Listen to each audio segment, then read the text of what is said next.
Salut la peuplade, ici Lundistrife et bienvenue dans cette vidéo tuto fabrication maison.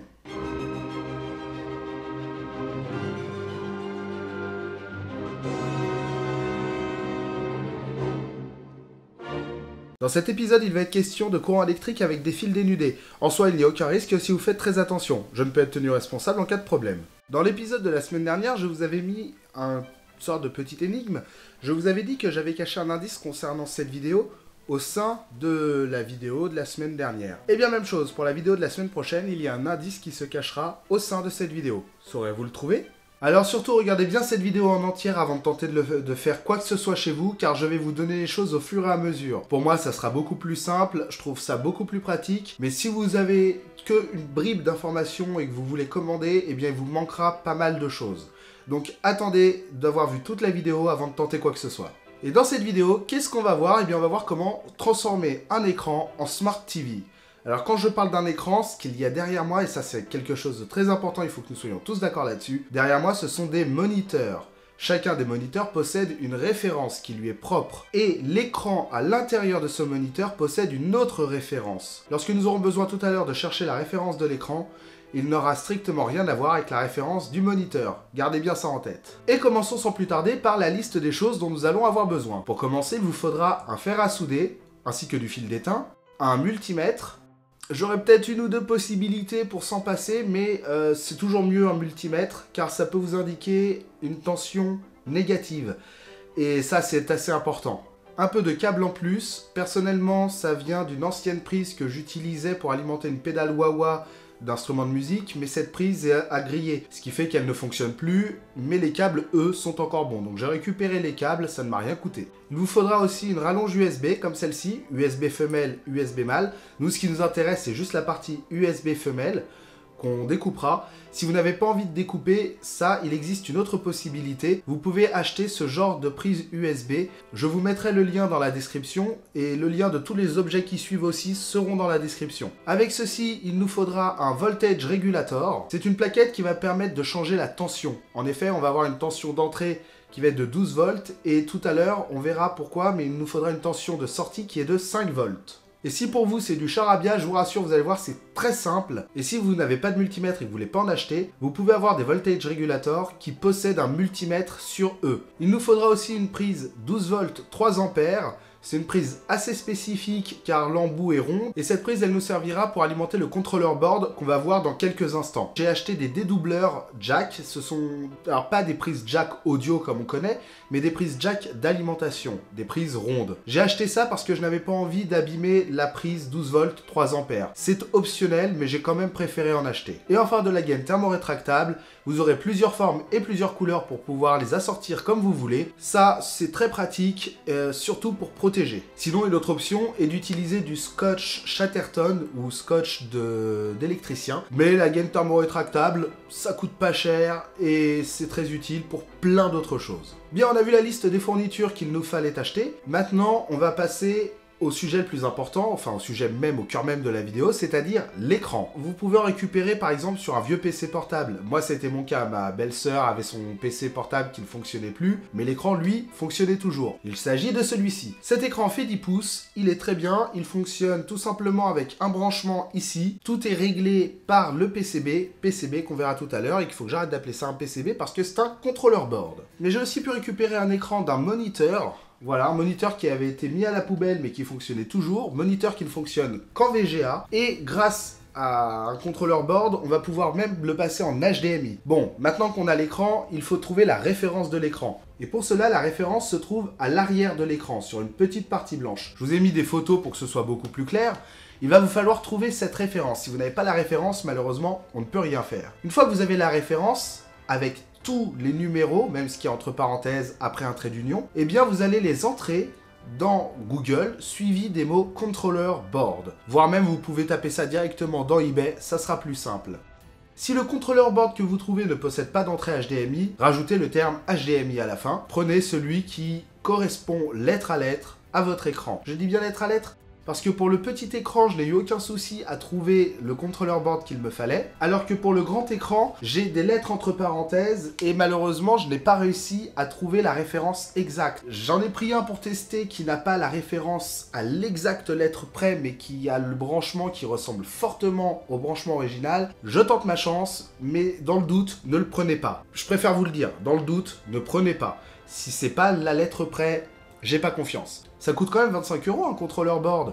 Alors faut faire attention, on va pas acheter n'importe quoi. Et lorsqu'on regarde la fiche technique du contrôleur board, on s'aperçoit que ce dernier a besoin d'une alimentation de 12 volts 3 ampères. C'est pour ça que je vous ai fait prendre une prise électrique 12 volts 3 ampères juste avant. Bien, maintenant il n'y a plus qu'à attendre la réception de tous ces petits bijoux. Moi ça a mis environ 2 semaines à arriver.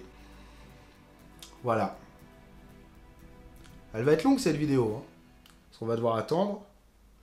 On fait un bond dans le futur? Allez, bond dans le futur.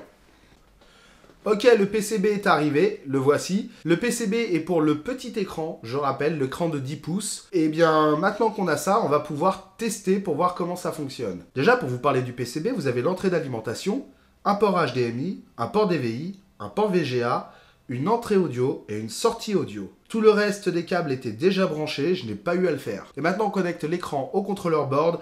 Mille excuses pour toutes les fois où j'ai dit PCB, c'est un contrôleur board. Faut vraiment que j'arrive à me forcer à dire contrôleur board. On connecte donc l'écran au contrôleur board, on branche le contrôleur board à l'alimentation électrique, et là, ça s'allume. Ouais, enfin, ça reste pas allumé longtemps, il n'y a pas de flux vidéo. Donc, qu'est-ce qu'on fait? Eh bien, il faut trouver un moyen de lui envoyer du flux vidéo. Première solution, je prends mon PC portable, je mets une prise HDMI, et ça fonctionne. Cool. Bon, j'ai pu voir quand j'ai allumé que c'est écrit en chinois. Et en trifouillant un peu dans les menus du contrôleur board, j'ai trouvé la langue française. Déjà, on est content, ça fonctionne. C'est à peu près 50% du boulot réussi. Et comme vous pouvez le voir, ça peut servir d'écran secondaire pour ordinateur portable. Et maintenant, on va voir pourquoi est-ce que j'ai acheté ce dédoubleur. Eh bien, tout simplement, un des côtés, on va le couper. Dans le côté femelle, nous allons directement brancher la prise 12 volts 3 ampères qui va aller en ligne droite vers le contrôleur board. De l'autre côté, on va utiliser un voltage regulator. Le voltage regulator va nous permettre de transformer les 12 volts d'entrée en 5 volts de sortie. C'est là où le multimètre est utile. Vous allez donc sectionner et dénuder les fils, brancher le plus dans le plus, le moins dans le moins, le plus étant le fil rouge, le moins le fil noir, et on vérifie déjà qu'il y a une tension de sortie qui soit positive en mettant le plus dans le plus et le moins dans le moins. Bon, la tension est positive, on a bien 12 volts, on va réduire ça à 5 volts, c'est fait, c'est miraculeux, ça fonctionne bien, parfait. Maintenant qu'on a notre tension de 5 volts, en récupérant un peu de fil, on va pouvoir aller alimenter l'USB femelle. Ou alors en découpant le rallonge USB, vous allez avoir tout de suite les fils positifs et négatifs à disposition. Et pour la vidéo, je vais avoir besoin de 2 USB femelles. Donc je vais avoir l'USB femelle que j'ai récupéré sur une rallonge USB et l'autre USB femelle de cette plaquette que j'avais acheté qu'à l'unité parce que je pensais qu'il y en avait 5, mais en fait il n'y en avait qu'une. Et d'ailleurs, c'est toujours plus intéressant de prendre en gros lot. Une fois que j'ai les deux, ben, je vais pouvoir juste brancher tout simplement en sortie de mon voltage regulator, d'un côté celui-ci et de l'autre côté les deux fils qui me connectent directement à ma plaquette USB femelle.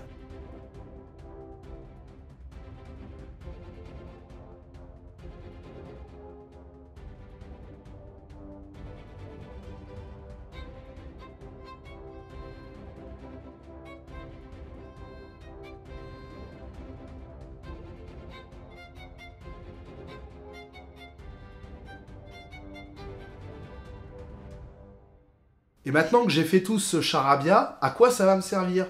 Je vous rappelle que le but étant de faire une Smart TV, c'est-à-dire une télé connectée. Pour ça, vous avez plusieurs options, comme par exemple un Chromecast, un Miracast, ou comme dans mon cas, une clé télé d'Orange. Et bien, cette clé télé se branche en HDMI, c'est pour ça qu'il nous faut un port HDMI, puisque même le Chromecast et le Miracast se branchent en HDMI, et elle a besoin d'être alimentée en énergie via un USB vers micro USB. D'où l'intérêt d'avoir transféré du 12 volts en 5 volts puisque l'USB a besoin que de 5 volts. On a deux sorties USB 5 volts, on a la possibilité d'alimenter notre clé, quelle qu'elle soit, et le deuxième USB m'est utile parce que j'ai trouvé pour 10 € des petites enceintes qui sont alimentées eux-mêmes en USB et dont la prise jack de son va être branchée sur la sortie son du contrôleur board.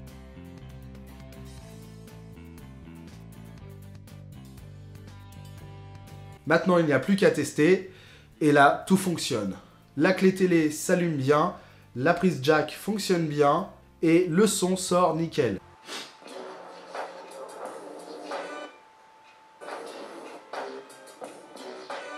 Ça, c'est du coffre qui déboîte.